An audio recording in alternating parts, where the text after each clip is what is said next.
Good day to everybody. Thank you for listening and welcome to iConnection's webinar on inbound marketing and specifically on how to attract customers when you own a really hard to market company. My name is Greg Kaywood. I am the president of iConnection. We are a digital marketing agency which specializes in a marketing methodology called inbound marketing. We have a lot of really great things to go over, but at a top level, it is my goal to explain how and why old school traditional sales and marketing tactics are not capable of delivering the prospects that your business needs and what you can do about it. So let's take a look at our agenda. We're going to be talking about what is inbound marketing and why it even exists, how buyer decisions evolve during their purchasing process, and how you can use that information to net more prospects out of your marketing. We're going to talk about the two major keys, most important keys to any marketing strategy, and then how you can position your business as a monopoly of one. Finally, we're going to wrap up on looking at some marketing automation software and see how they tie into running an inbound campaign. So I want to frame our discussion today with this quote from Bobby Knight. He said, "The key is not the will to win. Everybody has that. It is the will to prepare to win that is important. It is the will to prepare to win that is important. It's the activities that you will do before you talk to a prospect for the first time that make the difference. Everybody is happy to meet with a prospect in their conference rooms and close the deal, but the energy needs to be shifted out of that room into the preparation. And we're going to look at how inbound marketing influences that preparation." So I'm excited and I'm ready to dive right in. So let's start talking about what is inbound marketing. So when I talk about inbound marketing, I often think it's easier to talk about what is traditional marketing first, and then we'll look at how inbound marketing evolved from that. So traditional marketing, or what I like to call old school marketing, primarily relies on two factors. Those factors are reach and frequency. Reach being the number of people that you touch with your marketing, and frequency being the number of times that you go ahead and touch them. So all traditional marketing relies mainly on these two factors, reach and frequency. A simple example of that would be a postcard. Postcards get sent out in batches, and normally they get sent out a number of times to the same audience. So an example would be a postcard that is sent by a business owner. They'll send a batch of 5,000 postcards 6 times, 5,000 being the reach and frequency being the 6 times that they get mailed out. So we all know that postcards are still a really popular form of advertising. And the problem with them isn't that they're not effective, it's just that they're becoming less effective. And there's a reason for it, and there's a reason for all traditional advertising techniques are less effective. And the reason is that people just don't want to be interrupted by marketers during their days. They want to be able to be left alone. They don't want to be harassed by salespeople, and they don't want to be interrupted by marketing. And traditional marketing really is primarily based on interrupting somebody's activities and trying to get their attention away from what they're doing at the moment and towards the type of marketing or the business offer that's being presented to them with their postcards or with their telephone calls or with their billboards or with their television commercials. And what we see is that buyers have become smart and have learned how to filter that form of marketing out of their lives. So we see things like do not call lists blocking out telemarketers. We see spam filters on inboxes. You and I all record the TV shows that we watch now on DVRs specifically because we want to cut out the commercials. I don't know about you, but in my company, my receptionist, one of her responsibilities is to go through the mail and throw out all of the catalogs and all of the postcards and all of the bank solicitations and then pass me the mail that I actually want to get. So we see that virtually all forms of traditional marketing are being countered by consumers with some form of filtering. Sirius Radio is a great example of it. We used to be able to drive from point A to point B and listen to the radio, and there was no other choice but to listen to the commercials on that radio station unless you were going to bring your own music. If we were to surf the web 10 years ago, there was a pretty good chance that if you visited a website, they were going to pop up some sort of ad in front of you, and you started playing a game of whack-a-mole as you tried to take down all of the ads so you could get to the content that you actually wanted to see. So traditional marketing is still effective, but it's becoming less effective because consumers are getting much more sophisticated at filtering it out. So we also know that not only are consumers really good at filtering out marketing messages, but in fact that the way that they're going about their buying process has changed. So in the past, we knew a traditional sales process to work through a logical series of steps. And those steps would be your sales rep would prospect, they would qualify their opportunities, they would speak with the clients and go through a process of identifying the needs. They would generate a proposal that would answer those needs. They would present that proposal in a great sales pitch. There would be some negotiations. If things went really well, they would push to close that prospect. And if the prospect didn't close, then the game of pursuit would go on. So my bet is that many of you who are listening to this today are thinking, yeah, that sounds right. That's basically the sales process that my company still uses. The problem with it, and this is really important, is that that is not the sales process that consumers use anymore.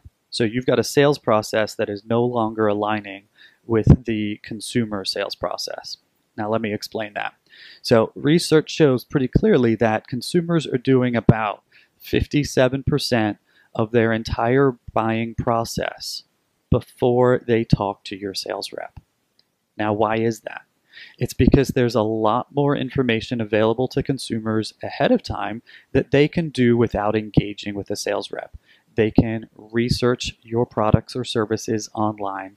They can talk to their friends online. There's a lot of social media outlets that specialize in helping people understand if one service is good or bad. And there's a lot of review sites that they can go to find out information about products and services. They can look at your company from the inside at websites like Glassdoor.com and find out if you're a good company to actually do business with. So they're researching a lot of different companies and a lot of different opportunities online before your sales team is even engaged with them. So that presents a challenge for you because in the past, your sales team really was the gatekeeper of all of the great information about your company. So if somebody wanted to learn something about your products and services, they would have to start their buying process by picking up the phone and talking to a sales rep. And that really put all of the power in the sales rep's hands because they were then able to dish out that material on the time and pace and schedule that they were comfortable with, and they were, essentially be able to shape that process to their advantage. It would put the consumer at a disadvantage, and it would put them at the advantage. That has changed completely. The consumer now has access to all of that information, and with that, they are making the really important step and decision of what company should I be doing business with, without your sales team informing that process. So let's take a look at an example. Let's imagine that your company was going through a HR review process and you wanted to have somebody review your HR and you wanted that to be done by an outside company. So you wanted your handbooks reviewed, you wanted your policies around HR reviewed, and you had decided that you wanted to not make that an internal process, but make something that happens through a third-party provider. Ask yourself, what would you do in order to find this HR company? So I'll tell you what I would do, and I bet it would be exactly what you would do. I would start by asking my friends. I'm in a lot of business groups. I'm in a coaching group, and I would go to that group and I would say, hey, what do you guys do? Do you use an HR outsource company for this activity? And I would rely on my friends and my colleagues to inform my decision. And I would ask them questions like, what does it cost? I would ask them if they had a good experience. Were they easy to work with? Now, let's say that wasn't available. If I asked my friends, they said, you know what, we're not big enough. We don't do outside HR, we take care of it ourselves, or we just haven't had the opportunity yet to do that. What would my next step be? Well, I'll tell you, I think, and research backs me up on this, we're going to turn to the web. We're going to go to places online and essentially ask the same questions, because we now live in a very highly connected world where people can have these personal conversations via the internet. So I'm going to now broaden my search and look at social media sources. I'll probably hit LinkedIn, I'll probably hit Facebook, and I'll probably look at different groups and different places online that basically amount to the same thing, which is asking people for their advice and their experiences. So the question that I would ask to you is, if you're going to rely most heavily on a referral type process in order to figure out what companies that you want to work with, then why would you assume that your prospects are behaving any differently? And then wouldn't it make sense to have a similar sales and marketing process, a process that essentially aligns with the way your consumers are going about their purchasing process? And it's important that you understand that I'm not saying that you need to spend more money on marketing. What I am saying, in fact, though, is that you need to think about the buying process and what your customers are most likely doing, the places that they're going about doing it, and then moving or reallocating your budget from a sales conference room style process to what the consumers are actually doing, and making sure that you talk to buyers in the way that they want to be spoken to. So up next is one of the most important concepts to really understand, and that is, simply put, that buyers are not at the decision-making stage when they first engage with your company. They go through an active research process that leads them sequentially through 4 phases of a buyer's journey before they are willing to make their ultimate purchasing decision. And those 4 stages get broken down into an awareness phase, a consideration phase, a decision phase, and then ultimately after purchase into a delight phase.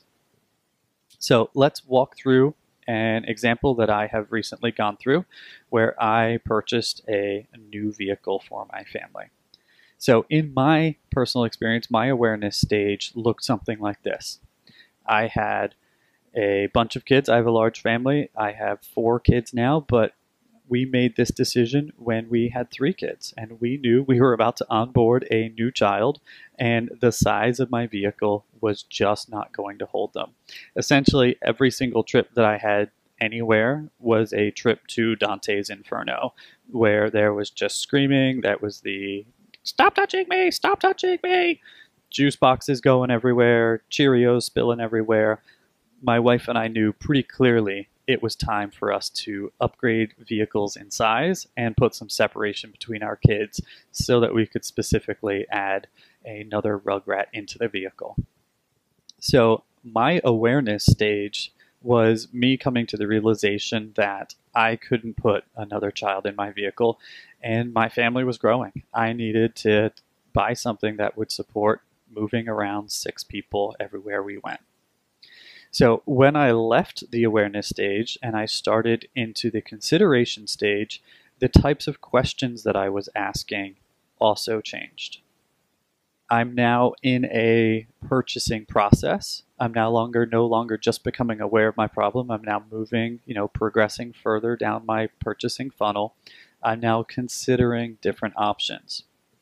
Now, we like to have consideration and decision stage content broken out differently, because in consideration, I am shopping a variety of different high-level vendors. So I am choosing, do I want a minivan?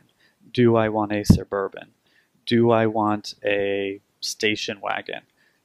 Big top-level decisions. I'm trying to figure out what vendor has a solution to the problem that I have.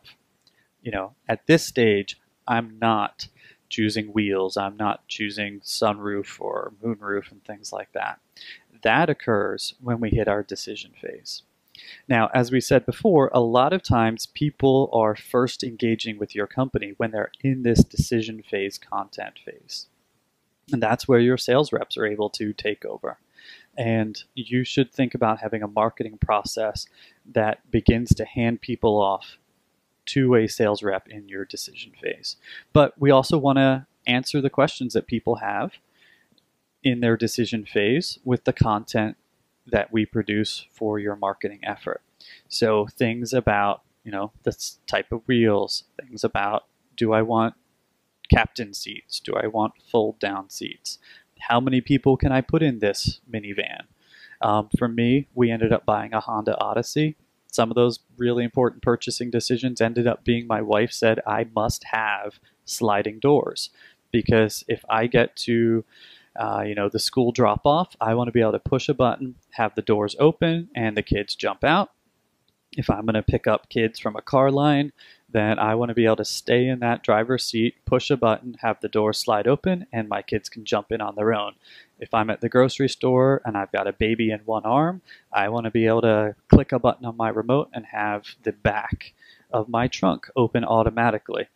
Those are important things to me in a decision-making process, but those aren't things that are anywhere important to me when I'm first becoming aware that I've got a problem. So you can see we are sequentially getting closer and closer and closer to a purchasing decision. Now, I don't want to leave out one of the most important phases, and that is the delight phase. And this is where us as marketers and you as a sales team can really help yourselves by making it very easy and encouraging customers at this point to share their positive experience about your company, to share the benefits that they have received about, in my case, the vehicle that we bought, to their social networks and to their friends, and really become an active referrer. So again, we look at awareness, consideration, decision, and delight stage content as being part of every single purchasing decision. So one of the big things that we need to correct is making sure that your sales and marketing is not just dealing with customers with decision phase information. So what does that mean? Let's take a look at a traditional sales funnel. So a lot of you might think, hey, this is kind of the ideal sales funnel that we have. This is something that we actually have going. With all of my traditional advertising, my web marketing made up of SEO, social media, pay-per-click, blogs, white papers, tip sheets, videos, whatever your web marketing program looks like. And then again, one of the biggest buckets, referrals, all feeding into a web presence and then channeling into your sales team as qualified leads.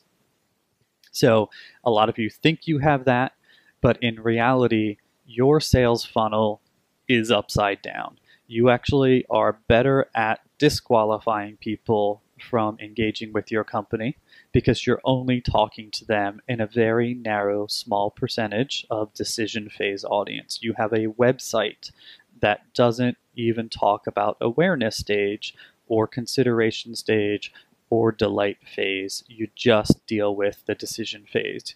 And that's pretty common. Don't feel terrible. It's a pretty common mistake. And it explains why your website only converts people probably at around 2%. 2% of the people that come to your website will take advantage of your direct business offer and fill in a contact form or pick up the phone and call you. And that's because only 2% of the people visiting your site are actually at the decision phase in their buyer's journey. Statistics show it. It's backed up. We've been in business 16 years. These are industry averages that hold true. So by ignoring awareness stage buyers, by not having content that talks to them and in fact engages them, by ignoring consideration and delight phase buyers as well, you're not able to adjust your site's conversion rates, and your marketing funnel is upside down, with the majority of people being selected out rather than the majority of people being selected in. So here are a couple little things to consider. The industry average, as I said, is around 2% for direct business offers. Those are those contact forms, pick up the phone kind of offers. But an inbound site that is aware of awareness stage and consideration stage will actually see conversion rates in each of those buyer's journey phases somewhere between 10 and 30%.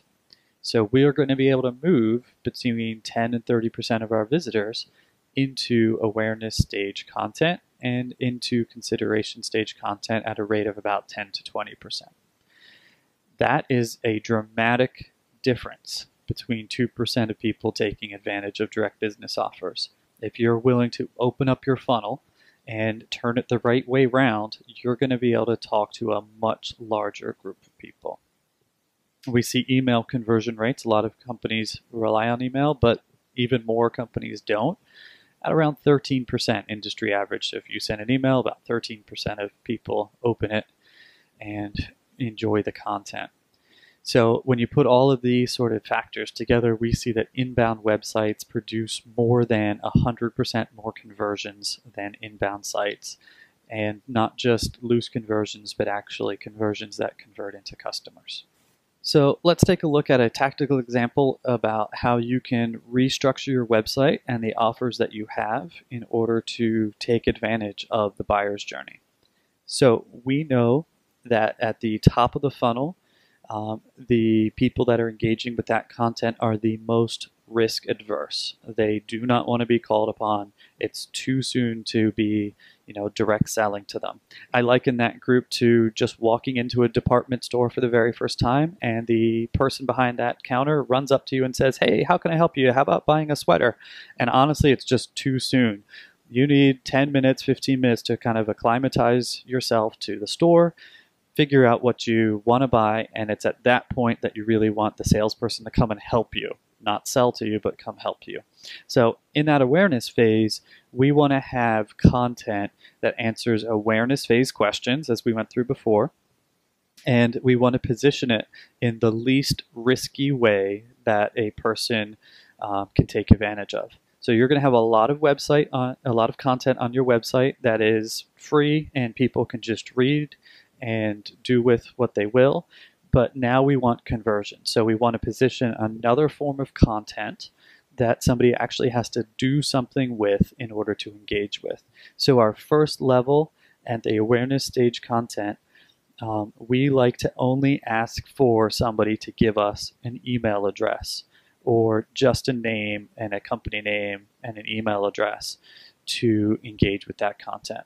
And we want that content to be important to them. We want to understand what the types of questions that they're asking at that phase and deliver them content that they're going to be able to convert with. And we'll talk a little bit about how we're going to figure out what that content is in a minute. But it often takes the form of tip sheets, free guides, ebooks, white papers, videos, and then as we get them to convert on that content, we're going to be able to move them into the middle of a marketing funnel, and we're going to match low risk offers to that group. And a low risk offer, as compared to a no risk offer, a low risk offer actually asks them to give something of themselves in order to download or participate in the content. So a good example for us is a webinar, what you're listening to today. If the webinar is live, then a person needs to schedule a block of their time in order to participate. They might have to give their company information. They might have to give, of course, their email address, their phone number. Another great example of a low-risk offer is a survey. So a lot of our clients are able to do audits for their prospects and, price compare what they're already spending on something and then come back with a better solution. So a good low risk offer there would be, upload your billing file of this particular type of service that you've been using before, or give me a survey or a summary of your company to see if we're a good fit for you. It's also a great place to position, comparison charts. Really, it's when you're getting into the meat of your consideration style offers, but we want to position that still in a way that it's gated. It's not free. Somebody actually has to give something of themselves in order to participate.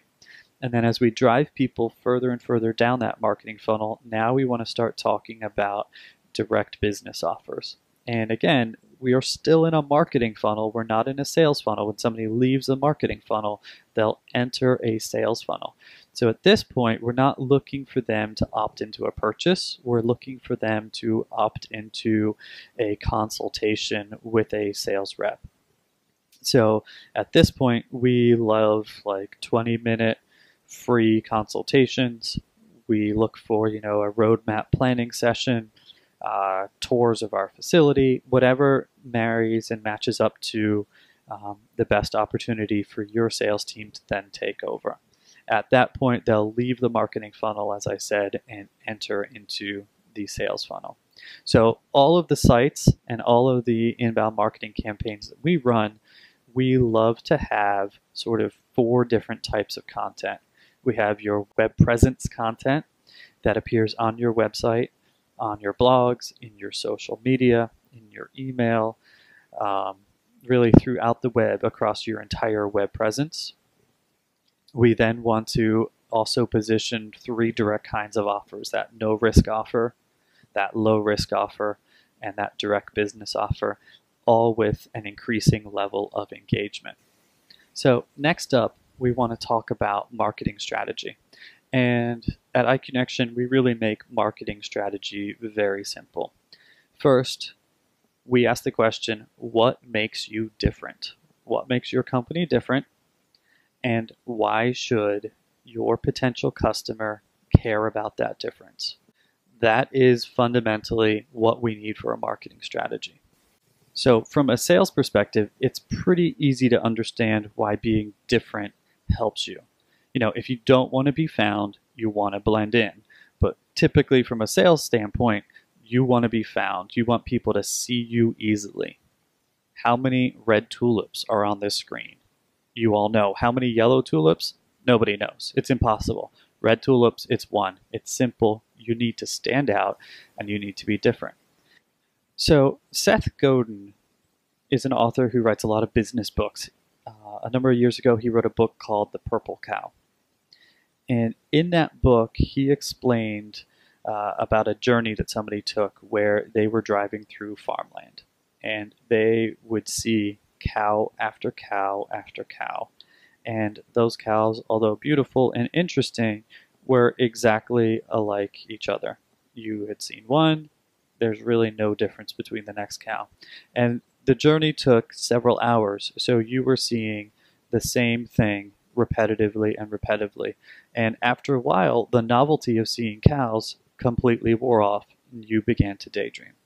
Now, as you progress through that journey, at some point, you see a purple cow standing there in the field, like an honest-to-God purple cow, had not been spray painted, just was naturally purple. And the question that he asked was, what would you do? And I'll tell you what I would do. I would pull over, I would get out of the car, I would look at that cow really hard, and then I would grab my cell phone and I would take a picture. I would probably also, call my mom and be like, yo, Mom, I'm seeing a purple cow. I'd call my wife, I'd call my kids, I'd tell my friends, probably post it on Facebook. Hey, you'd never believe what I saw today. I saw a purple cow. It's at this road. And you know what's going to happen? Pretty soon, they're going to come to see the purple cow. And what's happening is this message is spreading on its own. Because of the cow being really remarkable, standing out from the crowd, I don't need to do much in order to get the next person to tell me, the next person to come and tell their friends about the cow that they're seeing. And it spreads virally and it spreads exponentially. And a big part of marketing a business is trying to figure out what makes your company different than your competitors and remarkable. And I'll tell you, almost every company that we work with has something that they do that is really remarkable. And our job as marketers is to find out what makes you remarkable and amplify it. And this is really, really important because if you're able to be substantially different than your competitors, or if you're able to service clients that are different than your competitors, you're able to service them in a different way than they service them, then you can eventually position yourself as being a monopoly of one, where you essentially compete not against other competitors, but you compete with your ability to tell people that you exist. And that's where we need to help get you and get your marketing so that you are not competing against the world. You're competing against a much smaller group of companies, and hopefully you can stand out as a monopoly of one. Now, as we said, marketing strategy takes on two parts. And the second part is, why should somebody care about the difference? It's not good enough just to be different, but we need to connect it to an emotional reason why somebody should care. So a good example is a client that we have called Gallagher Seals. Gallagher Seals makes O-rings, seals that join engines to other parts of engines, engines to fuel supplies, and the seals themselves are small, round, plastic things that when you look at their face value have very little value. So as a marketer, we need to position these seals as something that somebody can have an emotional connection with. So how do we do that? And you might be thinking that's impossible. So how do we do that? Well, in Gallagher Seals' case, these seals are used in all different types of industries. Some of them are in heavy machinery, some of them are in engines, some are in fuel tanks. And what we want to show is that when these are used, they might be a very small part in an engine, but they're a really critical part to keeping that engine running and ultimately keeping this plane in the air. So when the seal matters, Gallagher delivers. Now that is an emotional statement which makes you understand how their small part plays a much bigger part in a larger process. When the seal matters, Gallagher delivers. You want to trust this company and their experience in knowing how to produce and engineer these seals when you have something that matters to you. So as marketers, we need to make stories that have a big emotional connection. And as humans, we love stories. It's one of our favorite things. I love camping. I go camping regularly with my friends and family. And I'll tell you, it's not the mosquitoes and lying on the floor, lying on the ground at night that make me excited to go camping. It is sitting around the fire with my friends and family, telling stories, and it's an awesome experience. Humans are just wired to be storytellers. So to kind of put this all together, 3 parts of inbound are strategy, essentially the story that you tell, and that story is, how are you different? Why should somebody care about that different? The foundational activities, which are the content that you create that tell that story. It's your website, your social media, your blogs, your email, your videos, and so forth. And then promoting the heck out of that story with the right people, with the people that will actually care about the story that you have. And we do that by researching who those people are and interviewing them and really figuring out what makes them tick. We understand the buyer's journey that they're going to go through, and then we're going to target that audience very specifically with the type of marketing that we deliver. So we only have a couple minutes left, and I want to just make sure we end up talking about marketing automation software and how it's really fundamental and integral to being able to run a successful inbound marketing campaign. So marketing automation software, there's a lot of different providers out there. HubSpot, they're probably the innovator of it. Salesforce is a product called Pardot. Marketo, Microsoft has some. There's a variety of different ones. And essentially what marketing automation software does is allow you to switch to be goal focused with your marketing and get away from just deploying tactics, but really working towards a common goal. So as marketers, we used to have to use a variety of different software applications in order to produce a marketing effort. So we would design websites and we would build them and deploy them on, WordPress or Joomla or Silverstripe, any of the big content management systems. We would be engaged with social media campaigns, and that would take the form of, Facebook, LinkedIn, Twitter, Google Plus. And then we would have to blog, and we would go out to blogger.com, or we would install like a WordPress blogging engine into a website. We would do search engine optimization using a variety of different tools. We would do email marketing with, Constant Contact, Amma software, MailChimp. We would make landing pages, and we would use automated workflows to manage email and landing pages. We would use different CRM tools. You could see how this is just, as a marketing team, it became very hard to put together a unified effort. So what marketing automation software does is allow us to put all of those disparate activities under one roof and be able to do all of these things together and no longer focus on the activity, but start focusing on the goal of the activity. So what we see also is that when they're under one roof, you have much, much, much more visibility into the visitors that come to your website. And in fact, in the past, we used to look at visitors, in Google Analytics as a big block of people that would come to our site. There would be, 2,000 visitors that would visit a homepage in a month. And then, 500 would go here and 500 would go there. And we would have a bounce rate of, 40%. And we would be thinking about the visitors to our site as a group. When we get into marketing automation systems, we now get insight into the specific individuals that visit websites. We get away from a group and we get into people. Now we know that Joe Smith from XYZ company visited a website, enjoyed these pages, downloaded this content.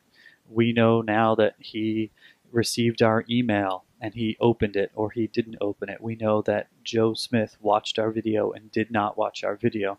And we do that at an individual prospect level. And we track a history on that prospect now as well, so that when we are able to have him exit our marketing funnel and enter our sales funnel, we can now arm that sales team with so much more information than they ever had in the past about the prospect, their interests, who they are, who they work for. These systems are pretty amazing. They actually go online and pull down users' profiles from social media sites. So Joe Smith from XYZ company, I'll actually see his photo in the back end of our tool, his LinkedIn profile, links to his social media pages, revenue information about his company. So it's really pulling in a lot of great information. We also get a lot of ability to customize the types of workflows or lead nurturing campaigns that we can do for individual prospects. So, two case studies. One, if you have a customer who has done business with you in the past, then we're able to set them up with their own distinct workflow of engagement. And we might want them to come back and buy more, or we might want them to come back and buy something larger, or tell them about a whole new line of services that your company is offering. I can set up a workflow for customers that engages them and leads them through a marketing funnel, and essentially has a lot of, if then type clauses, like a flow chart. If they do this, they get that. If they don't do this, then they get this. All the way through a structured marketing funnel. The other case example would be if you wanted to reach out to people that have no idea that your company exists, then their workflow is going to be very different because they're starting from a different place in their buyer's journey. And I need to walk them through an awareness and a consideration and a decision and a delight phase, all through a structured workflow that we get to plan out ahead of time. So again, it's the idea of switching to goal-focused marketing and not tactical level marketing. It's the idea of saying, I only want to do this if we can obtain the following goal, rather than, and I've been in business a long time and we've designed a lot of sites, and people come to us and say, I want a website. And that's it. That's the thought that they've put into it. They know they need a site because their old site was old. They're not going through the process of saying, I need a website because I want to reach this objective or this goal. Now we're able to start our conversations with, well, what is the goal that you want to reach? What is the growth that you want your business to have? How can we get there? And in fact, when you become a client of ours, we don't really even talk about the tactics. I mean, it's kind of assumed that you're going to get a phenomenal website. It's assumed that we're going to do great SEO, great social media, great blogging, but the tactics don't matter. Do you care how many times I'm going to blog on your behalf? Probably not. What you care about is the goal. And, using these marketing automation systems, they become very goal focused. And that puts you in the control that you want to have. So I know I've run over on time. I apologize for that. There was a lot to get through. I kind of sped through it. I want to thank you for that time, but I want to end on this quote. And again, we started with it. Bobby Knight said, "The key is not the will to win. Everybody has that. It is the will to prepare to win that is important." And for me, that sort of really nicely summarizes what inbound marketing it is. It's shifting out of the sales court and into the marketing court. It's doing the preparation with your prospects ahead of time so that when they get into a sales funnel and your sales team is able to close them, you've prepared to win, you've prepared to close, you have the business intelligence about who that person is, and you've done the work to get them into your conference room. Key is not the will to win. Every salesperson has the will to close deals. It's the will to prepare to win that is important, to do the effort to get that prospect into your company and to know about them and have the right presentation lined up for when they come in. So thank you very much. I hope you enjoyed today. I hope that I gave you a lot of information about what inbound marketing is and how it can help your business. And you just have an awesome day. Thank you.